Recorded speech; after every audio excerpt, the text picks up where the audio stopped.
Sa part 2 naman tayo ha. Ito naman yung tuturo ko sa iyo dito ay yung sign na ganyan na makita natin sa taas ng mga letra. Yung ganyan or ganyan. O yung sa Quran na gamit ko yung parang ganyan na makita natin. Yung ganyan saka ganyan sa madrasa lang natin makikita yan. Ganyan. Yan, bilog yan. Sukun ang tawag sa kanila. Kahit saan yan ay pareho lang yan. Bale ito. Pansinin mo ha. Sa second at saka last lang letra lang yan nalalagay. Hindi pwedeng sa first time. Halimbawa ito ay ba. Letter B. Kapag itong kasama niya ay kaf. Halimbawa, ito ay ba. Kapag lagyan natin ng ganyan ay ki, bali baki. Kapag ganyan ay baka. Kapag ganyan ay baku. Bali, kapag ganyan ang makita natin na sign, kahit saan letra natin makita, kapag ganyan na, hindi mo na yan mababasa na itutuloy mo pa sa ka, ki, or ku, yung papunta sa letter A, letter E, letter O. Sabihin mo na lang, mag-i-stop ka na lang dyan sa letra. Sabihin mo na lang na back. Back. Ganyan na ha.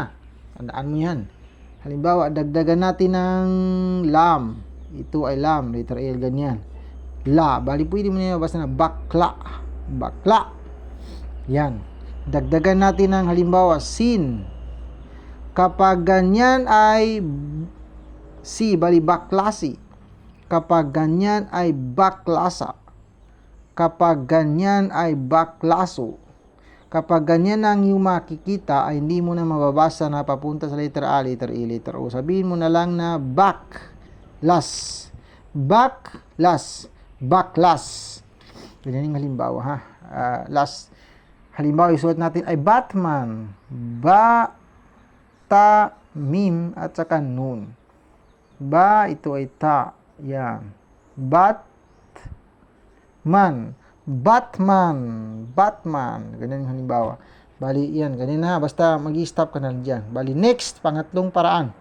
Kasi, pangalawa pala. Pangalawa. Kasi tatlong paraan yan Bali, pangalawang paraan.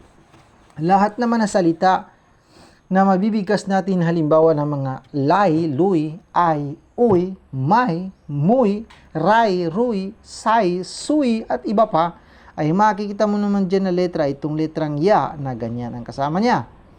Dito lang pa iba-iba sa atras. Paiba-iba ng letra at saka bawil. Halimbawa, isulat natin ay waloy. Wow, lam. Itong wow, ganyan, bali wa. Itong lam, ganyan, bali luy, bali waloy.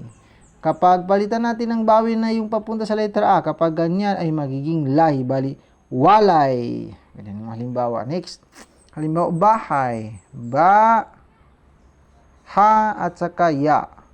Bahay. Bahay. Ganyan. Last, Pinoy. Fa, nun at saka ya. Pinoy, ganyan, Pinoy. Pansinin mo, kapag palitan natin ng ganyan, ay magiging nay. Pinay. Hindi ibig sabihin na dito lang yan sa last. Ha, pwede rin malagay sa center. Halimbawa, isulat natin kukuha tayo sa, halimbawa, sa Quran. Alayhim, ito ay ain, lam, ya, ha, at saka mim. Ito ay alayhim. Bali, tingnan mo. Itong lam at saka ya ay yan, ganyan yung bawin ng ya, kaya lay. Alayhim. Ganyan yung halimbawa. Bali, next. Pangatlong paraan na.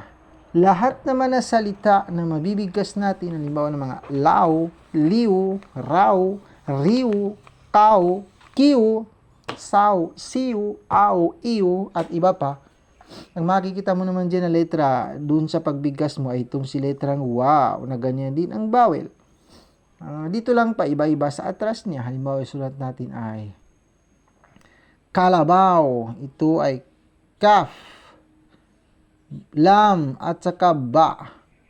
Kalabaw. Kalabaw. Yan. Humataw. Ito ay ha, mim, ta at saka wow. Humataw. Kalabaw. Humataw. Yan, ganyan. Kapag ilipat mo yung bawel dyan ay magiging biyo. Kaya kalabiyo. Ganon din yung ganyan. Kapag ganyan ay magiging tiyo. Humatiyo. Basta yan lang, ang point lang dito ay yung ganyan.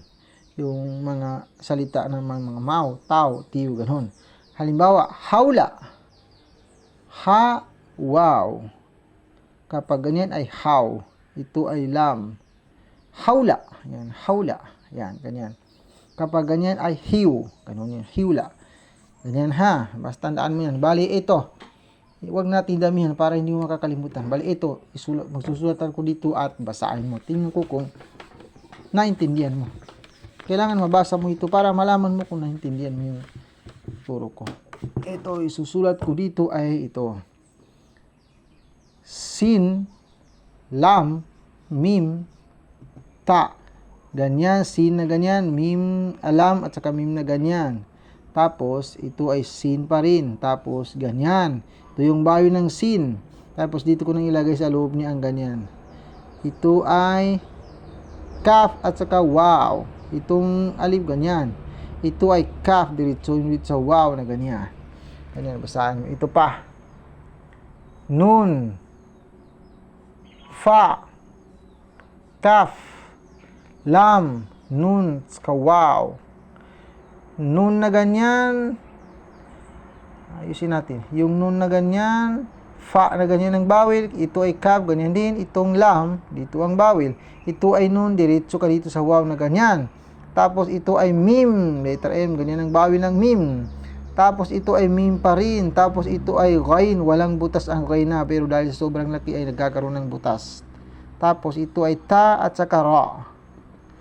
Itong mim ganyan, diretso ka dito sa ghain na ganyan. Itong ta, ito yung bawil. Itong ra, ito pa rin ang bawil. Bali, yan. Basahin mo yan. Sige, basahin mo. Kailangan mabasa mo yun para malaman mo kung nakaintindi ka. Bali, yan. Sa next naman ituturo ko sa iyo sa part 3 yung mga double na bawil. Ganyan. At saka yung may ganyan, ganyan, yan. At saka yung double din na ganyan, yan. Sa part 3. Para unti-unti lang, dadaanin kita sa unti-unti.